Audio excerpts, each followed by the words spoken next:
datang di podcast Suara Pendidikan. Pada episode kali ini kita akan membahas tema yang sangat penting, yaitu pendidikan anti-bullying. Bullying atau perundungan masih sering terjadi di kalangan pendidikan maupun media sosial. Banyak orang yang menganggap bullying hanyalah sebuah candaan, padahal dampaknya bisa sangat besar bagi korban. Nih, ada dua narasumber kita, ada Kak Sekar dan ada Kak Olive nih. Halo teman-teman. Baik, sebelum mulai, kemudian kalau menurut Kak Olive nih, apa sih yang mempengaruhi adanya bullying itu? Kalau menurut saya adanya keinginan atau tindakan bullying itu karena adanya dorongan dari diri seseorang untuk dia itu ingin dilihat kuat atau dilihat hebat, ingin tervalidasi oleh teman-temannya. Kalau ia kuat, ia keren contohnya. Terus Jadi juga pengen pengakuan gitu Kak ya? iya. Terus biasanya itu cuma ikut-ikut aja, ikut-ikut temen atau circle ya kalau sekarang. Iya, sekarang kan Mungkin- banyak circle-circle gitu ya. Ya mungkin bisa agar bisa dilihat nyambung aja sama circle-nya biar nggak beda sendiri, jadi dia ikut-ikut. Di zaman yang modern seperti ini saja masih banyak ditemukan bullying.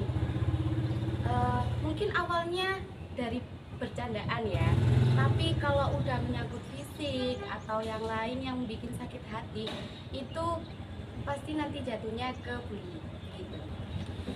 Makanya remaja sekarang atau anak-anak itu harus bisa memilah teman yang baik begitu, yang bisa membawa dampak positif. Bukan berarti teman yang nakal itu nggak usah dideketin, nggak usah ditemenin, bukan.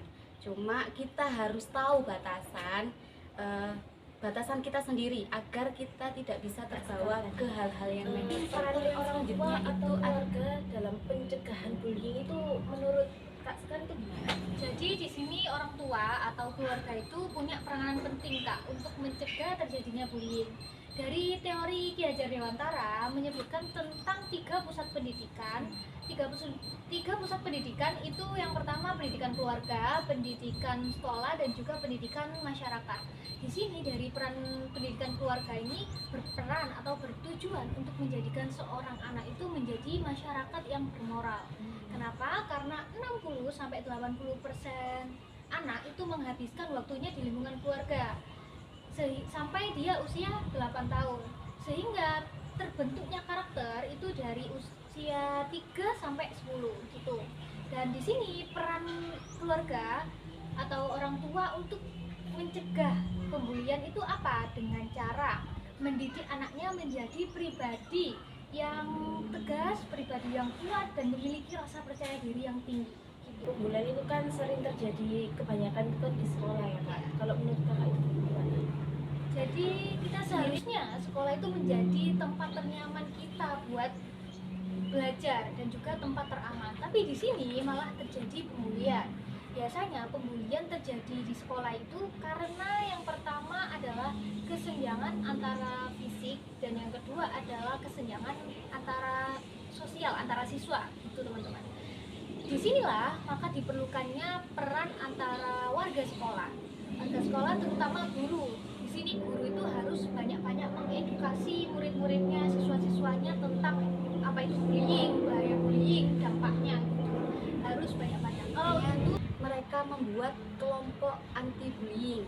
Nah, mengapa kok dibuat kelompok? Karena kalau menurut saya semakin banyak orang yang ikut, maka semakin banyak juga orang yang peduli dengan kasus bullying ini. Banyak sekali ya yang bisa dilakukan. Contohnya dengan memberikan dukungan kepada orang yang orang yang terdampak atau korban bully ini tadi. Dengan apa? Dengan mendengarkan mereka, dengan memberi perhatian sehingga mereka itu tidak merasa sendiri ini. Karena dampak dari bullying itu sangat besar sekali dan tidak main-main. Bahkan sampai menyerang ke mental. Jadi kita harus peduli sama yang namanya bullying. Pokoknya jangan diam, karena kalau kita semakin diam, dia semakin semena-mena sama kita. Makanya kepercayaan diri itu penting ya teman-teman. Jangan sampai kita itu takut pada siapapun selagi kita itu masih di sini saya akhiri pembahasan pada pagi hari ini. Terima kasih untuk kakak-kakak cantik. Sama-sama. Sampai berjumpa di episode selanjutnya. Sekian